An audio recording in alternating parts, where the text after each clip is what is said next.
Hi everyone, welcome to our channel. So आज हम class 7th science का chapter number 2 nutrition in animals को बिल्कुल डीपली समझने वाले हैं। बट फर्स्टली मुझे कुछ पॉइंट्स बताने हैं आपको।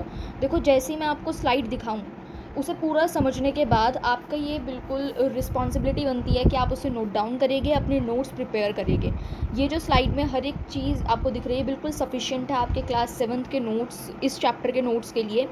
ठीक है, बिल्कुल डीपली हर एक चीज़ को बताया गया है एंड यहाँ पर लिखा भी गया है। सो चलिए स्टार्ट करते हैं चैप्टर को। तो सबसे पहले हमारी स्टार्टिंग होती है चैप्टर के इंट्रोडक्शन से। सो फर्स्ट पॉइंट है, all animals require food for obtaining energy. हर एक एनिमल को एनर्जी ऑब्टेन करने के लिए फूड की रिक्वायरमेंट होती है। देखो, एनिमल्स को फूड की ज़रूरत क्यों होती है? एनर्जी के लिए, ग्रोथ के लिए, और जो भी आपकी बॉडी के डैमेज पार्ट है। अब आप कहेंगे डैमेज पार्ट, हम तो बिल्कुल सही सलामत है, बट आपको ये समझना पड़ेगा जो आपकी बॉडी है उसके कुछ कुछ सेल्स जो है वो डैमेज हो जाते हैं। जिन्हें सेल्स नहीं पता है, चैप्टर 2 में आप पढ़कर आए हैं, उसे दोबारा से जाकर देखें। ठीक है, सो डैमेज्ड पार्ट्स को रिपेयर करते हैं। ठीक है, and functioning of the body, हमारी बॉडी की फंक्शनिंग के लिए the process of taking food by an animal and its utilization in the body is called nutrition, not animal nutrition, that's known as nutrition. तो जब भी कोई ऐसा process जो जब आप फूड को इनटेक करते हैं एंड आपकी बॉडी उसे यूटिलाइज भी कर रही है, तो तब उस प्रोसेस को हम क्या कहते हैं? That is known as simply nutrition. So next point, plants can prepare their own food by the process of photosynthesis, but animals get their food from plants, because plants को हम एक न्यू टर्म भी कहते हैं, autotrophs. And you will comment down कि हम human beings क्या होते हैं, ऑटोट्रॉफ होते हैं कि हेट्रोट्रॉफ होते हैं? ह्यूमन बींग्स क्या होते हैं? You will comment down the answer. Okay, so plants क्या है? फूड को खुद प्रिपेयर करते हैं फोटोसिंथेसिस के प्रोसेस से, बट एनिमल्स नहीं कर पाते हैं। हम डायरेक्टली या फिर इनडायरेक्टली प्लांट्स पर डिपेंडेंट होते हैं। So next, animal nutrition includes nutrient requirements, mode of intake of food and its utilization in the body. The components of food such as carbohydrates are complex substances which cannot be utilized by the body. जो हमारे food के components है जैसे कि carbohydrate, वो एक complex substance है, मतलब वो सिंपल सब्सटेंस नहीं है, दैट इज़ कॉम्प्लेक्स सब्सटेंस है कार्बोहाइड्रेट। हमारी बॉडी उसे यूटिलाइज नहीं करती है। तो हमारी बॉडी देखो किस चीज़ को यूटिलाइज करती है? हमारी बॉडी सिंपल सब्सटेंसेस को यूटिलाइज करती है। ठीक है, तो कॉम्प्लेक्स सब्सटेंस, अब देखो हमारा जो आटा है उसके अंदर भी जो हम रोटी वगैरह खाते हैं उसमें कार्बोहाइड्रेट है। अब कार्बोहाइड्रेट जब हमारी बॉडी यूटिलाइज नहीं कर सकती, हमें उस खाने से एनर्जी नहीं दे सकती, बट वो जो कॉम्प्लेक्स सब्सटेंस है उसे वो सिंपल में चेंज कर देती है। ठीक है, so they are broken down into simpler substance. जो हमारा, जैसे कि मैं आपको एज्यूम करके बताऊँ, ये कॉम्प्लेक्स सब्सटेंस है। ठीक है, अब वो हमारी बॉडी क्या करेगी? इसे तोड़ कर बिल्कुल सिंपल सब्सटेंस में बना देगी, जो कि हमारी बॉडी यूटिलाइज कर सकती है। तो जो ये प्रोसेस होता है, इतने कॉम्प्लेक्स कंपोनेंट्स को जब हम सिंपलर सब्सटेंसेस में कन्वर्ट कर देते हैं, देन इसे हम क्या कहते हैं? डाइजेशन। और देखो, जो ये मैंने अलग कलर से लिखा हुआ है, जो मैंने अपर केस के अंदर लिखा हुआ है, मतलब कैपिटल लेटर्स में लिखा हुआ है, वो आप देख लेना कि वो डिफ़ाइन आपकी हो जाएगी। जैसे ये पॉइंट आपका बहुत इंपॉर्टेंट है क्योंकि इसके अंदर डाइजेशन की पूरी डिफ़ाइन लिखी हुई है। अब देखो, फूड को डाइजेस्ट करने के भी दो मेथड होते हैं, physical method and chemical method. Physical method के अंदर जब हम अपने माउथ के अंदर च्यू करते हैं फूड को, ग्राइंड करते हैं फूड को, तो वो फिजिकल मेथड हो गया, मतलब हमें वो दिख पा रहा है। बट केमिकल मेथड क्या है? जब हमारे पेट के अंदर, हमारे स्टमक के अंदर कुछ डाइजेस्टिव जूसेस, हमारे स्टमक में क्या होते हैं? हमारे स्टमक के अंदर होते हैं गैस्ट्रिक जूसेस।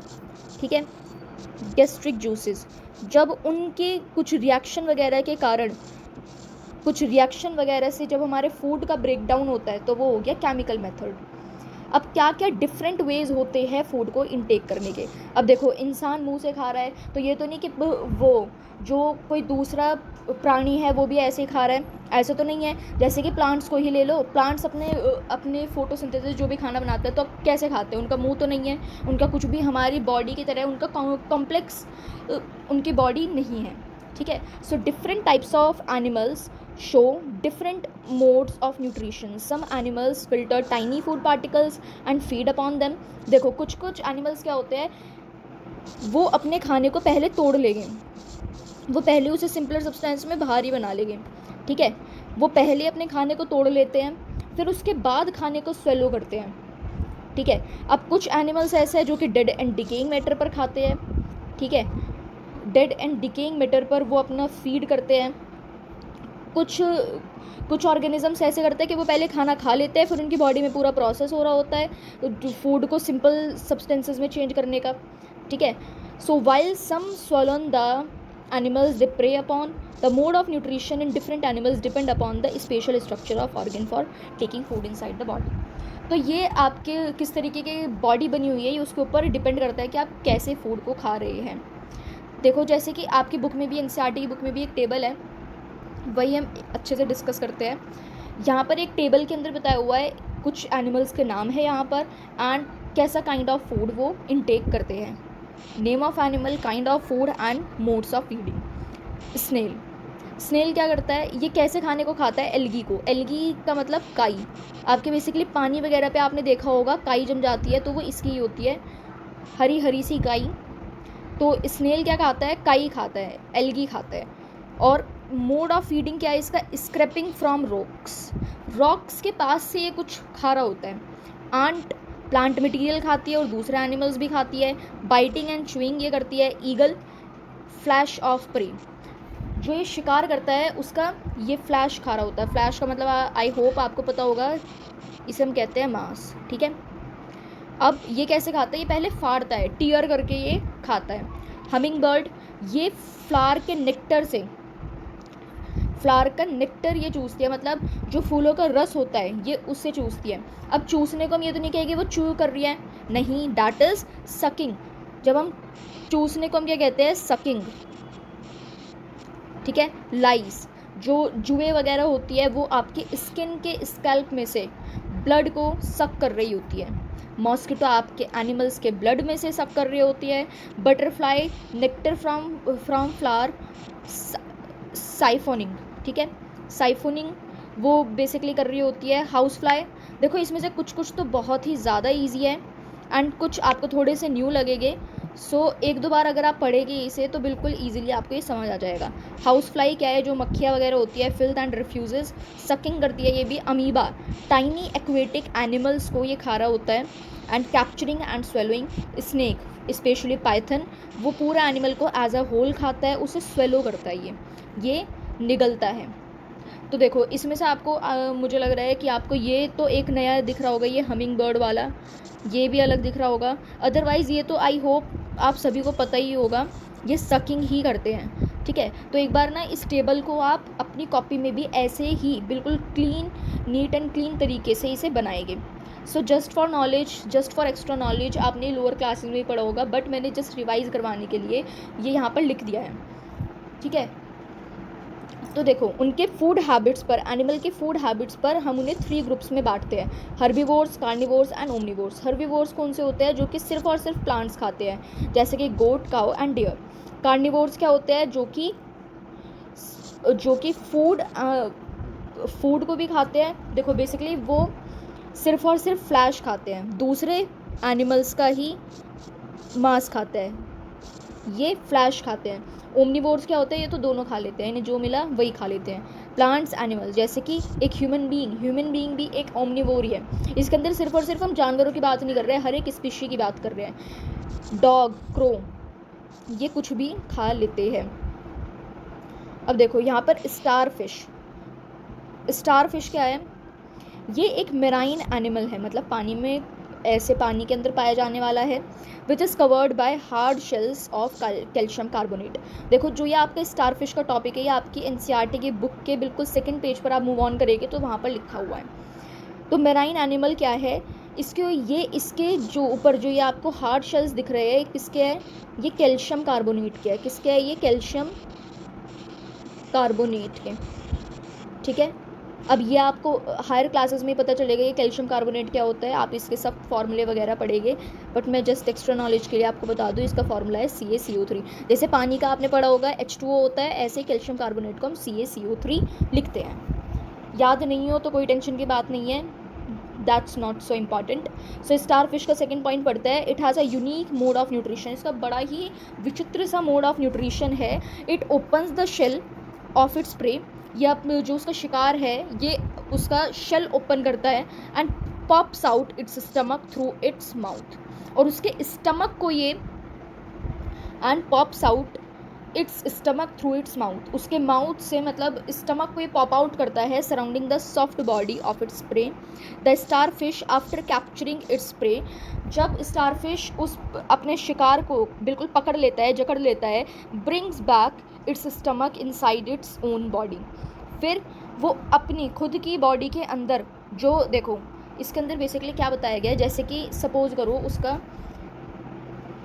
देखो मैं अगर ऐसे बताऊं, यहाँ पर आपका स्टार फिश है, ये स्टार फिश है और ये उसका शिकार है, तो ये उसका क्या करेगा, ये इसका पेट निकाल लेगा, फिर पेट को बिल्कुल इसे मार कर अपना, इसका जो पेट होगा वो अपने अंदर समा लेगा, ठीक है। तो फिर वही जो फूड है ये इस तरीके से किसी भी जो उसका प्रे होता है, जो उसका शिकार होता है, इस तरीके से उसका जो फूड है वो डाइजेस्ट होता है स्टार फिश के अंदर, ठीक है। अब डाइजेशन इन ह्यूमंस की बात करते हैं। Digestion in humans, holozoic nutrition क्या होता है, हम basically human beings holozoic nutrition को शो करते हैं, ठीक है। ये एक ऐसा प्रोसेस होता है जिसके अंदर जो एनिमल्स है, in by which animals take in their food, वो अपने फूड को लेते हैं, ठीक है। अब human beings holozoic nutrition show करते हैं। मैंने जैसे कि आपको बताया था ना, कुछ कुछ एनिमल्स ऐसे होता है जो कि पहले अपने खाने को तोड़ते हैं, सिंपलर सब्सटेंसेस में कन्वर्ट करते हैं, उसके बाद इनटेक करते हैं। बट ह्यूमन बींग्स ऐसा करते हैं नहीं, वो तो जैसा खाना है उसे थोड़े थोड़े पार्ट्स में बेसिकली हम च्यू करते हैं, उसे पूरा एक लंबा सा प्रोसेस चलता है। वही हमारे ह्यूमन बींग्स में H for human being, H for holozoic nutrition, ठीक है। तो एक ऐसा प्रोसेस जिसके थ्रू एनिमल्स फूड को इनटेक करते हैं। It involves different steps, namely ingestion, digestion, absorption, assimilation and egestion. Human beings exhibit holozoic mode of nutrition involving 5 basic steps.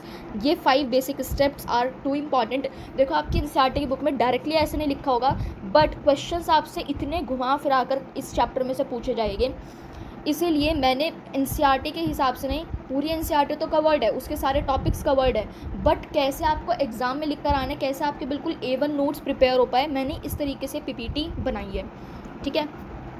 So digestion in humans क्या है, सबसे पहले इंजेशन होता है। इंजेशन, जब हम फूड को खा रहे होते हैं तो उस प्रोसेस को हम कहते हैं इंजेशन।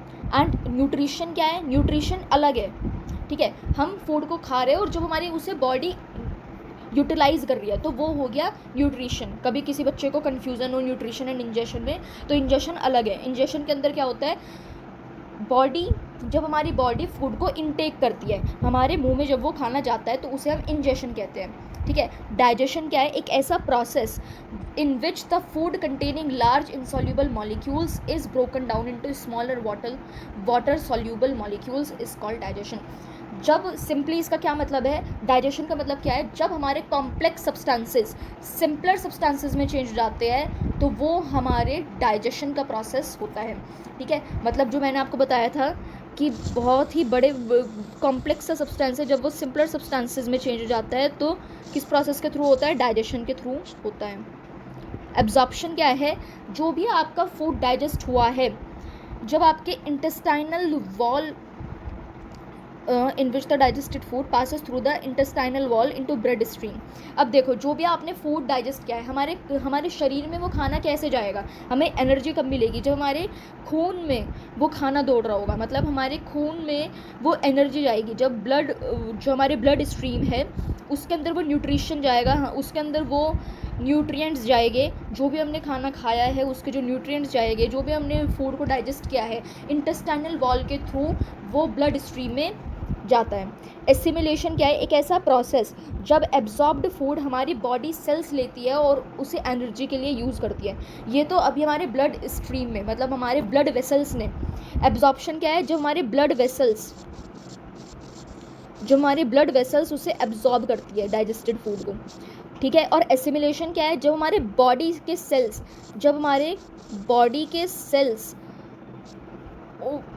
सेल्स उस फूड को एब्जॉर्ब करके हमें एनर्जी प्रोवाइड करें, ठीक है।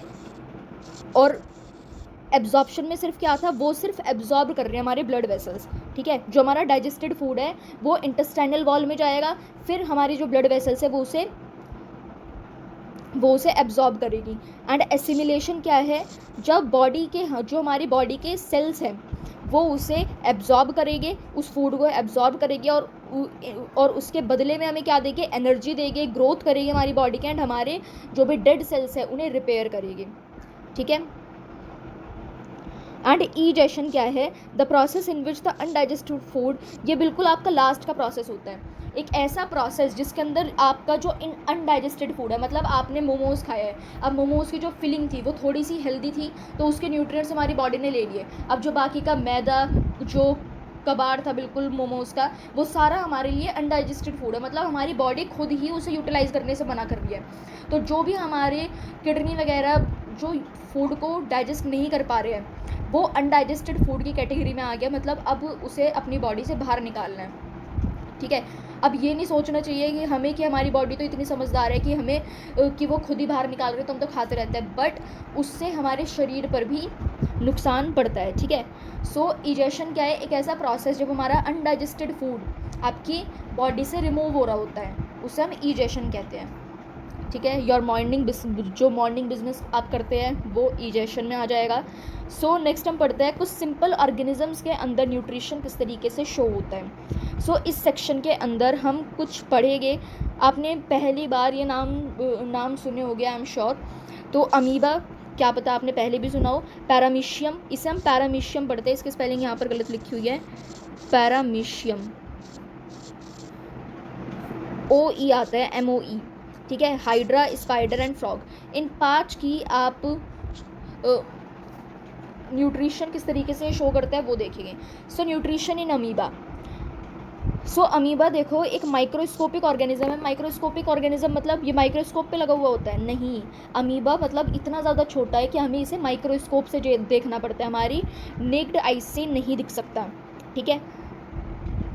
Which consist of only a single cell. Amoeba क्या है, अमीबा के अंदर, अमीबा सिर्फ और सिर्फ एक सेल से बना हुआ है। देखो इसकी फ़ोटो मैंने यहाँ पर ऐड करी है, इसके अंदर सिर्फ एक सेल है। हमारी बॉडी में देखो कितने अरबों खरबों सेल से हमारी बॉडी बनी हुई है, बट अमीबा सिर्फ एक सेल से बना हुआ है, ठीक है।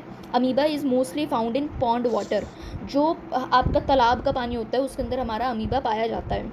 अमीबा छोटे छोटे प्लांट्स को, छोटे छोटे एनिमल्स को फूड की तरह इनटेक करता है एंड ये पानी पर फ्लोट करता रहता है। The mode of nutrition in amoeba is holozoic.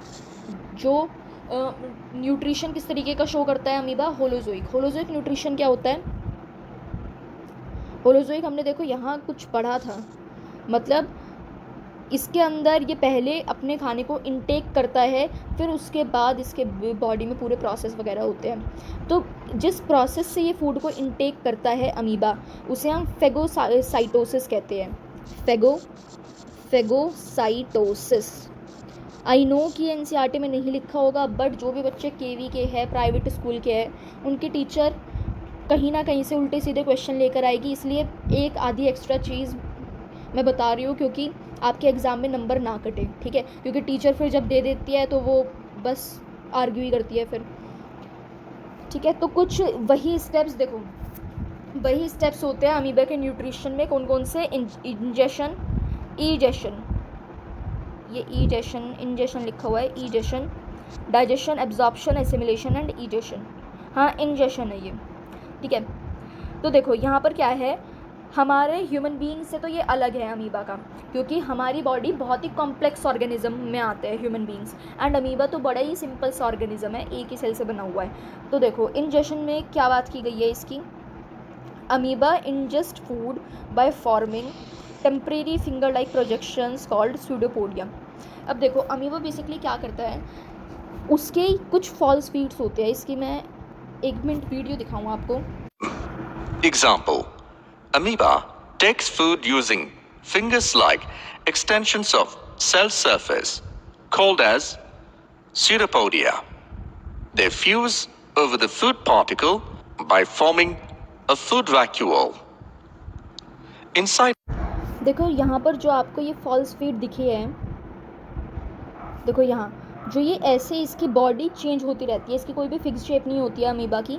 तो जैसे इसने खाना देखते ही, यहाँ उसका खाना है, उसने खाना देखते ही अपने पैर आगे बढ़ा लिए, फॉल्स फीट है, हम इसे फॉल्स फीट भी कहते हैं, ठीक है। फॉल्स फीट कह लो या फिर स्यूडोपोडिया कह लो, दोनों सेम ही चीज़ है, दो नाम है इसके, कुछ भी बोल सकते हो आप, ठीक है। तो जो ये फॉल्स फीट अपने निकाल लेता है इसे हम स्यूडोपोडिया कहते हैं या फिर फॉल्स फीट कहते हैं। They fuse over the food particle by forming a food vacuole. Inside amoeba, that food vacuole's complex substances are broken down into simple substances. Then, these simple substances diffuses into cytoplasm. The remaining undigested material is moved to the surface of cell. सी देखो इसकी body के अंदर भी आपका undigested जो material है वो भी बाहर निकला है, देखो यहाँ पर अनडाइजेस्टेड मटेरियल भी इसका बाहर निकला है, ठीक है। सो ये मैटर नहीं करता है होलोजोइक न्यूट्रिशन ह्यूमन बीइंग में हो रहा है या फिर अमीबा में हो रहा है, अनडाइजेस्टेड मटेरियल इसके अंदर पूरा प्रोसेस वो हो रहा है, ठीक है। तो देखो ये पता चल गया होगा ना आपको, स्यूडोपोडिया किसे कहते हैं। Amoeba ingest food by forming temporary finger like projections called pseudopodia. Temporary मतलब हमेशा के लिए नहीं रहते, क्योंकि वो अपनी बॉडी की शेप को चेंज करता रहता है। तो जो टेम्परेरी फिंगर लाइक प्रोजेक्शंस है स्यूडोपोडिया, अमीबा उससे अपने फूड को इंजेस्ट करता है। The food is engulfed with a little surrounding water to form a food vacuole. अब आपको इतने ज़्यादा कंफ्यूज होने की ज़रूरत नहीं है, बस ये आप अमीबा देख लो, ठीक है। ये आपका अमीबा है। अब इस अमीबा में यहाँ आपके जैसे पेट के अंदर फूड जाता है ना, ऐसे अमीबा का पेट आप कह लो फूड वैक्यूल है, ठीक है। या बड़ी क्लासेस में, हायर क्लासेस में सेल के पूरे बारे में पढ़ेंगे, ठीक है। So the food is engulfed with a little surrounding water to form a food vacuole. Temporary stomach, देखो टेम्परेरी स्टमक है inside the amoeba. Digestion in amoeba, food is digested in the food vacuole by digestive enzymes. देखो digestion कैसे होगा, amoeba के अंदर food को हम digest करते हैं फूड वैक्यूल के द्वारा, और फूड वैक्यूल के अंदर भी जो डाइजेस्टिव एंजाइम्स है, मतलब ऐसे कुछ केमिकल वगैरह जो फूड को डाइजेस्ट करते हैं, वो यहाँ पर फूड को डाइजेस्ट कर रहे होते हैं अमीबा के अंदर, जो कि कॉम्प्लेक्स सब्सटेंसेस को सिंपलर सब्सटेंसेस में चेंज करता है। Absorption, the digested simple and soluble substances pass out of food vacuole into the surrounding environment.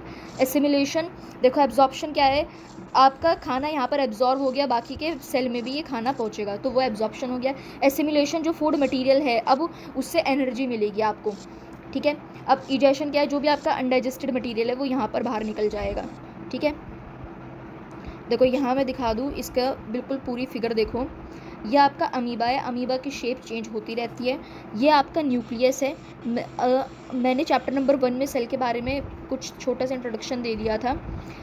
Nucleus, ये स्यूडोपोडिया, देखो ये दो फॉल्स फीट निकल रहे हैं, दो फॉल्स फीट निकल रहे हैं, ये है स्यूडोपोडिया, एंड ये आपका फूड पार्टिकल है, इसे खाना मिल गया फूड पार्टिकल। यहाँ इंजेशन हम देखेंगे, ये फूड वैक्यूल इसके पास दो है, एंड ये यहाँ पर इसने वेस्ट निकाल दिया, ठीक है।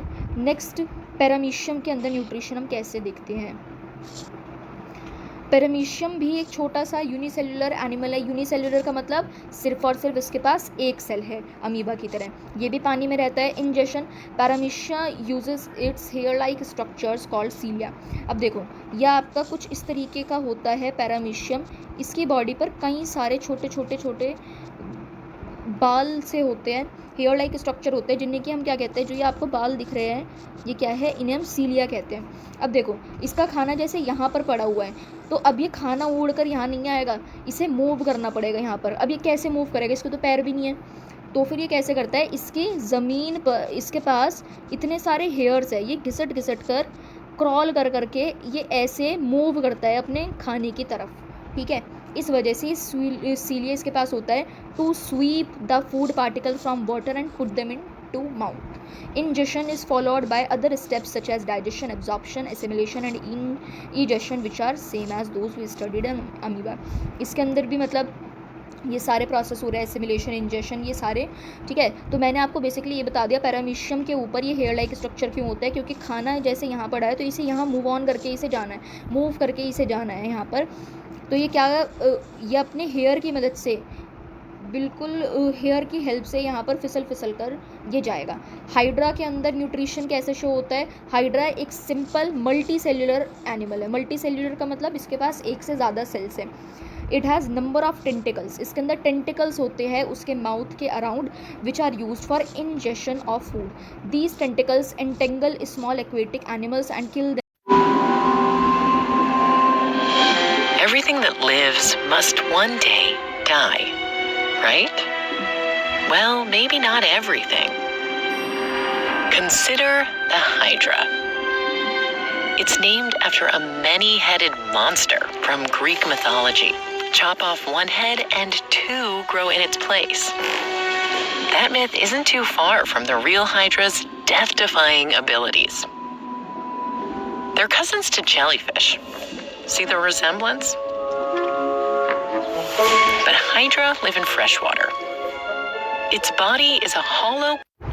देखो ये आपको एक हाइड्रा की पिक्चर आपको दिख रही है, ठीक है।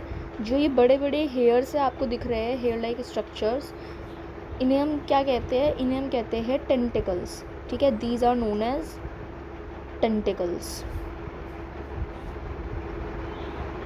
Cells thick.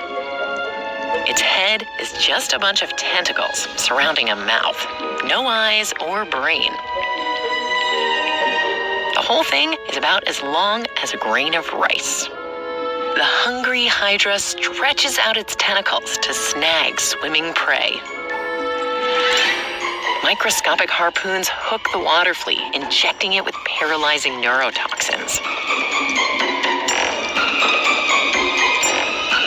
Then, it's down the hatch.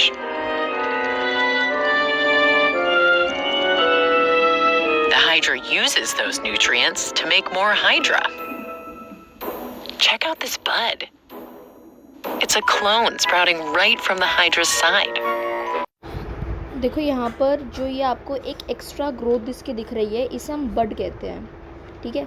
मतलब जो इसने अभी इंसेक्ट एक खाया था, वो किस वजह से खाया था? क्योंकि वो उस इंसेक्ट से न्यूट्रिशन लेगा हाइड्रा, फिर वो इस तरीके का एक स्ट्रक्चर बन रहा होगा उसके शरीर में, न्यूट्रिएंट्स लेने के लिए वो एक बड बनाएगा, ठीक है। अब जो ये बड है वो धीरे धीरे अलग अलग होगा, फिर वो एक अलग हाइड्रा बन जाएगा, न्यूबॉर्न हाइड्रा वो बनेगा। Clone sprouting right from the Hydra's side. Hydra can reproduce sexually too, but most often they just clone themselves.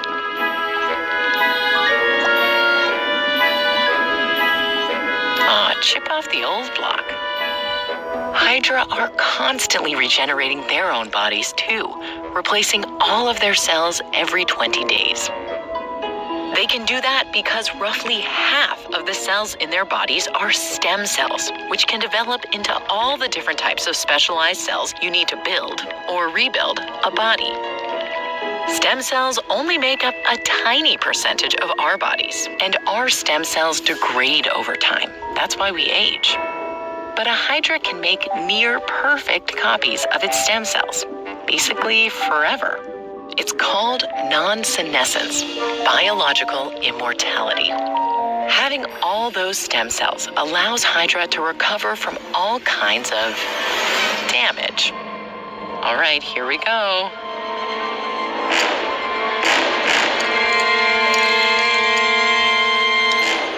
No body? Not to worry. No head? No problem. As long as the chopped off chunk has some stem cells, it's ready to regrow. In a couple days, the severed head has a new body. And the foot? देखो यहाँ पर हमने ये part इसका cut कर दिया, but ये regrow कर लेता है, ठीक है। ये दोबारा से इसका अलग से ही यहाँ पर से रुक जाएगा, तो इसकी पूरी body, rest of the body रुक जाएगी। Ability to recover. Researchers came up with. अब हमने एनिमेटेड तरीके से तो बहुत देख लिया, अब हम आगे की पॉइंट्स रीड करते हैं। After this they push them into their mouth. Now inside their body cavity digestive juices are secreted by the surrounding cells. तो देखो जो हाइड्रा है वो अपने फूड को अपने माउथ में पुश करता है। देखो जो भी उसका फूड क्या होता है, एक्वेटिक एनिमल्स, वो उन्हें किल करता है अपने स्टिंगिंग सेल्स की मदद से। देखो स्टिंगिंग सेल्स बेसिकली यहाँ पर उसके टेंटिकल्स पर होते हैं। फिर वो उसके माउथ में वो खाना पुश होता है। Now inside their body cavity digestive juices, अब इसकी बॉडी के अंदर जो ये उसकी बॉडी है, इस बॉडी के अंदर जो उसके डाइजेस्टिव जूसेस है वो उसे सिक्रीट करते हैं। डाइजेस्टिव जूसेस सिक्रीट करते हैं कुछ बेसिकली एंजाइम्स को, ठीक है। एंजाइम्स बेसिकली क्या होता है, जो कि खाने को डाइजेस्ट करने में मदद करते हैं। जैसे आपके पेट के अंदर कुछ एंजाइम्स होते हैं। These juices digest the food, जो ये जूसेस है ये क्या होते हैं, ये फूड को डाइजेस्ट करते हैं। And the digested food is absorbed through the cavity walls. अब जो आपका डाइजेस्टेड फूड है वो कहाँ पर एब्जॉर्ब होता है, या आपकी जो कैविटी वॉल्स है यहाँ पर आपका फूड एब्जॉर्ब होगा, ठीक है। And assimilated in the sales, और आपके जो बॉडी जो हाइड्रा के बॉडी सेल्स है वो उसे एब्जॉर्ब करते हैं। अब nutrition in frog, the frog uses its long sticky tongue to catch insects. जो फ्रॉग है वो बेसिकली अपनी स्टिकी सी टंग को, बहुत ही लंबी उसकी टंग होती है, वो उसे यूज़ करता है इंसेक्ट्स को कैच करने के लिए। Frogs have well developed digestion system, frogs के पास एक बड़ा ही अच्छा सा डाइजेशन सिस्टम पूरा डेवलप्ड होता है उनकी बॉडी के अंदर, जिसके अंदर फूड का डाइजेशन होता है। Next, nutrition in spider. In spiders digestion of food actually takes place outside their body. Spider के अंदर जो फूड का डाइजेशन होता है वो बेसिकली बॉडी के बाहर हो रहा होता है, ठीक है। A spider weaves a sticky web in which small insects get stuck. तो बेसिकली स्पाइडर की क्या चाल होती है पूरी, स्पाइडर एक वेब बनाता है, अपना मकड़ी का जाल बनाता है, बहुत ही स्टिकी सा चिपचिपा सा वो जाल होता है उसका, जिसके अंदर छोटे छोटे से इंसेक्ट्स उसके अंदर ही फंस कर रह जाते हैं। It then injects digestive juices into the body of the insect. फिर वो इंसेक्ट के अंदर डाइजेस्टिव जूसेस को इंजेक्ट करता है, विच digest the body part of the insect, जो कि उसके इंसेक्ट के बॉडी पार्ट को डाइजेस्ट कर देता है। फिर जो स्पाइडर है वो डाइजेस्टेड फूड को सकअप करती है, ठीक है। जो हमने टेबल पढ़ी थी अभी, उसके अंदर भी हमने स्पाइडर का पढ़ा था। स्पाइडर क्या करता है, सक करता है अपने डाइजेस्टेड फूड को। So human digestive system, human digestive system हम बड़ा ही इंटरेस्टिंग टॉपिक अभी स्टार्ट करने वाले हैं। Human digestive system consist of alimentary canal. Human digestive system के अंदर एलिमेंट्री कैनाल होता है and it's associated human digestive system glands, और उसके कुछ ग्लैंड्स होते हैं। अब देखो कौन कौन से ह्यूमन डाइजेस्टिव सिस्टम के अंदर बेसिकली हमारी पूरी एलिमेंट्री कैनाल इसके अंदर इंक्लूडेड होती है हमारे डाइजेस्टिव सिस्टम में, ठीक है। कुछ कुछ ऑर्गन्स हमने बिल्कुल सीरीज से लिखे हुए हैं। सबसे पहले हमारे माउथ से, मतलब खाना कैसे कैसे हमारे किस किस ऑर्गन में जाता है वो सब लिखा हुआ है। माउथ में जाता है सबसे पहले, फिर ईसोफेगस, ईसोफेगस को हम फूड पाइप भी कहते हैं। सिंपल लैंग्वेज में बोलेंगे तो फूड पाइप, अदरवाइज थोड़े सा अच्छी लैंग्वेज में बोलने लगे तो ईसोफेगस हम इसे बोलते हैं। फिर हमारे स्टमक में जाता है, फूड पाइप से स्टमक में जाता है, देन स्मॉल इंटेस्टाइन में जाता है, देन लार्ज इंटेस्टाइन में, देन रेक्टम में एंड देन एनस में, ठीक है। यहाँ पर मैंने एक फिगर करी थी, देखो यहाँ ये क्या है, बक्कल कैविटी। बक्कल कैविटी का मतलब माउथ में गया, देन ईसोफेगस, देन यहाँ से सीधा हमारे स्टमक में जाएगा, देन यहाँ हमारे स्मॉल इंटेस्टाइन में, देन बाद में लार्ज इंटेस्टाइन में, देन यहाँ पर रेक्टम में, देन एनस के थ्रू जो हमारा अनडाइजेस्टेड फूड है वो बाहर निकल जाता है। So the glands which are associated with human digestive system. अब देखो कुछ कुछ ग्लैंड्स होते हैं जो कि हमारे खाने खाते टाइम वो ग्लैंड्स काम करते हैं। जैसे हमारे मुंह के अंदर सबसे पहला ग्लैंड पाया जाता है, दैट इज सलाइवरी ग्लैंड्स, ठीक है। सलाइवरी ग्लैंड्स क्या करते हैं, सलाइवरी अमाइलिस को रिलीज करते हैं। ये 1 मार्क में पूछा जा सकता है। सलाइवरी ग्लैंड्स सिक्रीट, देखो हम साइंस की लैंग्वेज में रिलीज नहीं लिखते हैं, सिक्रीट लिखते हैं, ठीक है। सिक्रीट सलाइवरी अमाइलिस, मतलब ये समझो कि सलाइवरी ग्लैंड एक फैक्ट्री है, ठीक है, एक फैक्ट्री है, ठीक है। सलाइवरी ग्लैंड एक फैक्ट्री है जो कि सलाइवरी अमाइलिस को, जैसे कि कोल्ड ड्रिंक की फैक्ट्री है, ठीक है। तो जो बनाने वाला है वो है सलाइवरी ग्लैंड, उसे हम ग्लैंड कहेंगे जो वो बनाने वाला है, ठीक है। और जो वो प्रोडक्ट बनाएगा वो जाकर हमारे बेसिकली मार्केट में वो जाकर काम कर रहा है। मतलब इसी तरीके से डाइजेस्टिव सिस्टम के अंदर ये हमारा एक ग्लैंड है, सलाइवरी ग्लैंड, जो कि बेसिकली एक फैक्ट्री की तरह काम कर रहा है, ये बना रहा है। एंड ये प्रोडक्ट इसका क्या निकल रहा है, क्या बना रहा है ये सलाइवरी ग्लैंड, सलाइवरी अमाइलिस को ये बना रहा है, ठीक है। लिवर क्या है, ये सबसे बड़ा ग्लैंड सिचुएटेड होता है इसके अंदर, ये हमारे एब्डोमेन के अपर पार्ट के राइट साइड में होता है, ठीक है। Pancreas located just below the stomach, pancreas कहाँ होता है, जस्ट स्टमक के नीचे, देखो यहाँ पर ये लिवर है हमारा, ठीक है, ये लिवर है, ये हमारा ये क्या है, ये पेनक्रियाज है, स्टमक के जस्ट नीचे पेनक्रियाज है। अब बड़ी क्लासेस में 9th-10th में जाकर इसकी पूरे अच्छे से बिल्कुल डिटेल में स्टडी आप इसकी करेंगे। माउथ एंड बकल कैविटी के बारे में थोड़ी सी बात करते हैं। We take food through our mouth and the process of taking food into the body is called ingestion. हम फूड अपने मुंह के द्वारा कंज्यूम करते हैं, एंड जो प्रोसेस ये पूरा होता है फूड को इनटेक करने का, इसे हम इंजेशन कहते हैं, ये आपको पता है। जो माउथ या फिर हम कह सकते हैं बकल कैविटी, माउथ को भी हम बकल कैविटी कह सकते हैं, इसके अंदर क्या क्या होता है, teeth, tongue and salivary gland होते हैं। अब जो ये आपके गाल होते हैं ना, गाल को अंदर से देखो, अपने मुंह के अंदर से, तो वहाँ आपका बेसिकली सलाइवरी ग्लैंड होता है, जहाँ से बेसिकली आपका सलाइवन सिक्रीट हो रहा होता है, ठीक है। अब digestion begins in the mouth when we chew the food with the help of our teeth. तो डाइजेशन स्टार्टिंग अब कहाँ से हो जाता है, हमारे माउथ से स्टार्ट हो जाता है, जब हम फूड को च्यू कर रहे होते हैं टीथ की मदद से। The teeth cut the food into smaller pieces, chew and grind it. जो हमारे टीथ है वो फूड को कट कर रहे होते हैं छोटे छोटे पीसीज में, और हम उसे च्यू करते हैं एंड ग्राइंड करते हैं।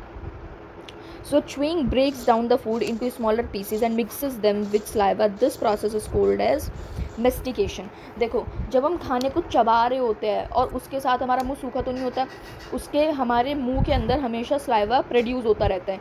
तो जो वो सलाइवा के साथ जब हमारा खाना मिक्स हो रहा होता है छोटे छोटे पीसेस में, तो उसे हम खाना चबाने को ही हम इंग्लिश में या फिर साइंस में हम कहते हैं मेस्टिकेशन, ठीक है। The salivary gland secrete watery liquid. जो सलाइवरी ग्लैंड है वो एक वाटरी लिक्विड सिक्रीट करते हैं, जैसे कि हम क्या कहते हैं, सलाइवा, या फिर आप कह सकते हैं salivary amylase. Saliva is a digestive juice. Saliva एक डाइजेस्टिव जूस है जो कि हमारे फूड के अंदर जो स्टार्च प्रेजेंट होता है उसे डाइजेस्ट करने में बेसिकली मदद करता है। टंग क्या है, the tongue helps in mixing saliva with the food. Tongue ही मदद करता है जब फूड सलाइवा के साथ मिक्स होता है। टंग एक मस्कुलर ऑर्गन है जो कि आपके खाने को खाने में मदद करता है, फूड को इनटेक करने में मदद करता है। ये फूड को सलाइवा के साथ मिक्स करवाता है जब भी आप च्यू करते हैं या फिर स्वेलो करते हैं। And we also taste food. सबसे इंपॉर्टेंट रोल तो इसका यही है, फूड को टेस्ट तो हम टंग की मदद से ही करते हैं। इसके पास टेस्ट बर्ड्स है कि जो कि डिफरेंट टेस्ट को डिटेक्ट करता है। I have a question for you. जो हमारे टंग का ये आगे का पार्ट होता है, ये किस तरीके के टेस्ट को आइडेंटिफाई करता है वो आपको कमेंट में बताना है, ठीक है। सो अब टीथ के बारे में देखते हैं। Teeth are used for cutting, grinding and tearing the food before you swallow it. Teeth जो है खाने को कट करने के लिए, ग्राइंड करने के लिए, टियर करने के लिए, मतलब निगलने से पहले हमें टीथ ही हमारी मदद करता है कि हम खाने को छोटे छोटे टुकड़ों में बांट दें। अब देखो, हमारे दो तरीके के टीथ होते हैं जो कि काम में आते हैं, वो होते हैं milk teeth and permanent teeth. अब बच्चों को आपने देखा होगा कि दूध के दांत कहे जाते हैं, ठीक है। So a child has only 20 teeth, 10 in each jaw, these are known as milk teeth. एक छोटे बच्चे के टोटल सिर्फ और सिर्फ 20 दांत होते हैं, 10 ऊपर की तरफ, 10 नीचे की तरफ, ठीक है, और इन्हें हम मिल्क टीथ कहते हैं। They begin to fall at the age between 6 to 8 and the new set of teeth grows. ये जो दांत है ये टूटना शुरू करते हैं 6 से 8 साल की एज के बीच में, और फिर नए टीथ उगरे होते हैं, ठीक है। अब परमानेंट टीथ क्या होते हैं, इसके अंदर 32 टीथ का सेट होता है, 16 आपके हर एक जॉ में होते हैं, ऊपर भी नीचे भी, मतलब 16 होते हैं। These are 4 incisors and 2 canines, 2 premolars and 6 molars in each jaw. हर जो के अंदर आपके 4 इंसाइजर्स होते हैं, 2 कैनाइन्स होते हैं, 4 प्रीमोलर्स होते हैं और 6 मोलर्स होते हैं। अब देखो, इस फिगर के अंदर आपको दिखाया गया है कैसे कैसे। Your front teeth are incisors, मतलब जो आपके सामने के 4 टीथ होते हैं इन्हें हम क्या कहते हैं, इंसाइजर्स। देखो ये आपके इंसाइजर्स हैं। They are used for biting and cutting. आपको किसी भी चीज़ को काटना है, बाइट करना है, सो यहाँ पर आपके इंसाइजर्स का हम यूज़ करते हैं। फिर इंसाइजर्स के बाद आते हैं ये कैनाइन्स, ठीक है, ये क्या है, canines. These are pointed and are used for piercing and tearing pieces of food. आपके फूड को पीसेज में तोड़ने में ये काम आते हैं। Teeth at the back of your mouth are broad with almost flat surface.